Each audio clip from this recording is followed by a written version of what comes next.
I'm going to be shooting everything on a smartphone today. As always, all gear used in this video will be linked in the description below. Now, how should you hold and walk with your gimbal? Well, let's start off with how not to do it, shall we? Here he is, look, Mr. Clueless. He's holding his gimbal with one hand and he's putting zero effort into the way he moves and walks with his gimbal. What a complete kook. Let's take a look at his footage, shall we? Yep, as expected, a shaky and amateur looking shot. Bloody awful. Okay, now let's see how someone with a bit more knowledge and experience might capture that same shot. First things first, we're going to hold our gimbal with two hands. Having 2 points of contact on your gimbal will massively reduce shake and help you get a much smoother shot. I'm now going to start walking forwards doing the ninja walk. What's the ninja walk? It's basically a slightly cooler way of saying walk heel toe, knees slightly bent. This will help reduce your impact on the floor, impact that will ultimately travel up your body, down your arms and onto your gimbal.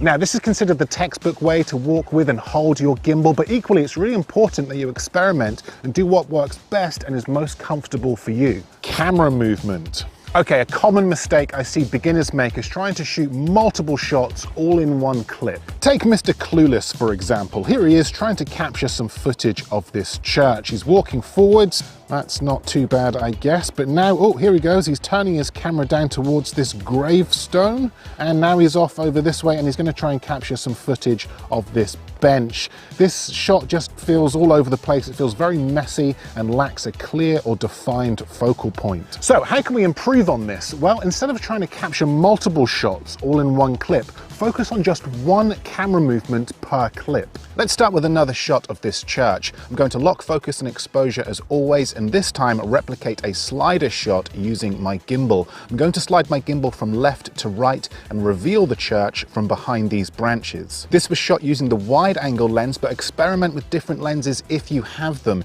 Here's the same shot, only this time using the standard lens. Okay, moving on, shot number 2. Let's start low, lift our camera up and replicate a jib shot. This shot not only captures an unusual perspective, but also mimics camera movement often seen in Hollywood feature films. This really helps add production value to this footage. Okay, shot 3, final shot of this bench. This time I'm going to start with my camera above and behind the bench and pull back. This shot establishes the location, then reveals the focal point in a much more creative and interesting way. And now let's look at all 3 clips edited with some cinematic music.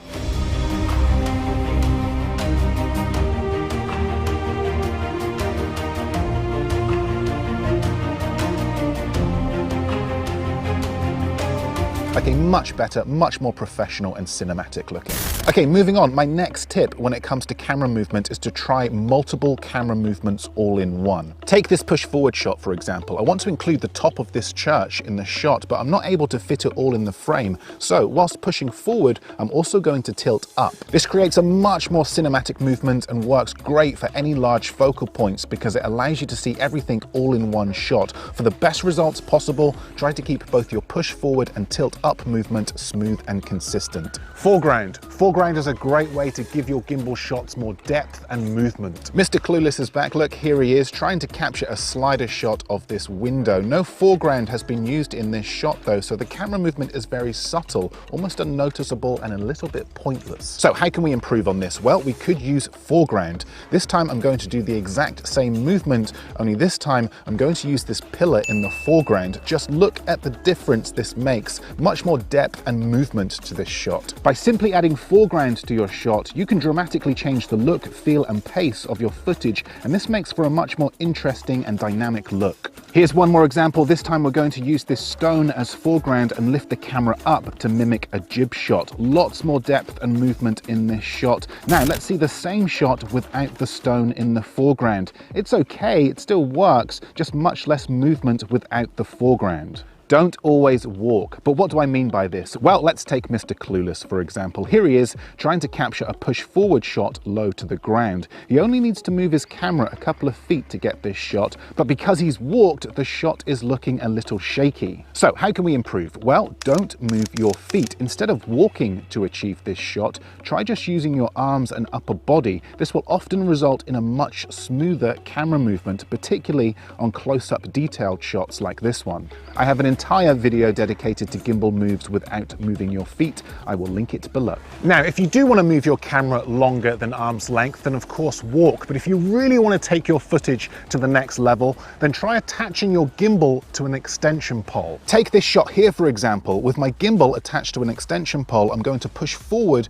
with my camera nice and low to the ground, making the most of these autumnal leaves. I'm going to keep pushing forward and then lift my camera up, all the way up into the branches of this tree.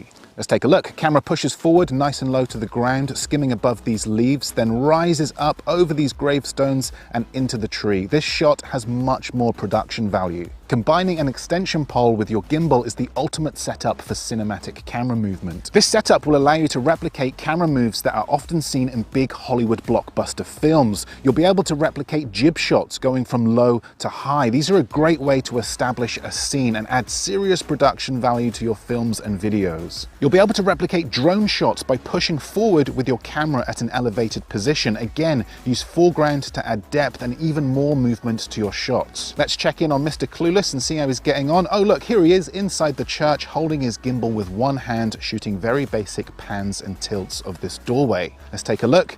Yeah, really not great, this one. Shot at eye level, not cinematic in any way. Okay, how far can we push this extension pole technique? This time, I'm going to start with my camera as high as it will go and push forward through these arches. I'm going to slowly bring my camera down, still pushing forward all the way through the church, keep going through these arches and up and out of this window. Let's take a look. Okay, camera starts nice and high and goes through these arches. This could easily pass as a drone shot. With long shots like this, you can always add a speed ramp. Camera keeps going up and out of this window. Nice. Get creative. Here he is, Mr. Clueless, only capturing the most basic shots. A push forward, which is wobbly and looks terrible. Now a shot of these broken pillars on the ground. Again, shot at eye level, boring and amateur. How can we improve? Well, be more creative. Use your gimbal to help with this. This gimbal, for example, has vortex mode, which will allow you to fully rotate your camera. This time I'm going to push forward through this doorway and rotate my camera as I go. This is a very stylized look, a time and a place for it, but can definitely help give your footage a more creative and interesting look. Again, try adding a speed ramp with this to help pick up the pace if needed. But how else can we be more creative? Well, experiment with camera movements, your framing, your composition. Don't shoot everything at eye level like Mr. Clueless. Experiment with different lenses, focal lengths and frame rates. Try pointing your camera up and capturing the world in a way it isn't usually seen. Yes, learn the basics first. I will link a video below, but then start to experiment and get much more creative with your shots. Now, let's edit all of this footage together with music, color grading and sound effects, starting with Mr. Clueless and his beginner gimbal moves.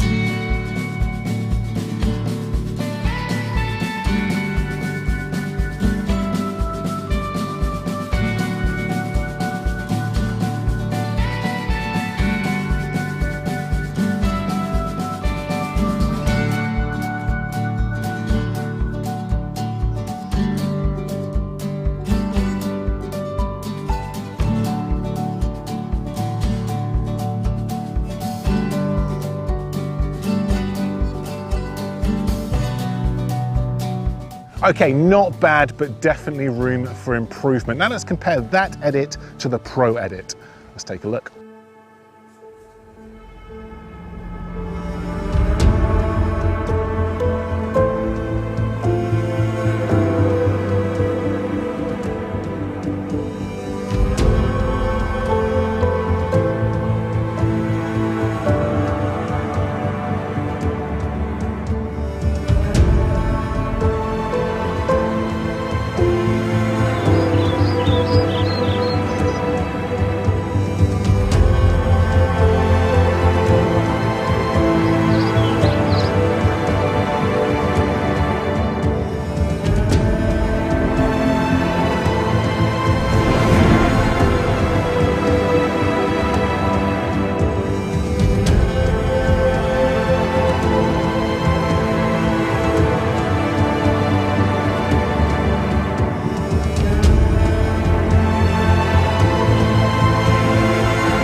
Much better. Hopefully you noticed a big difference between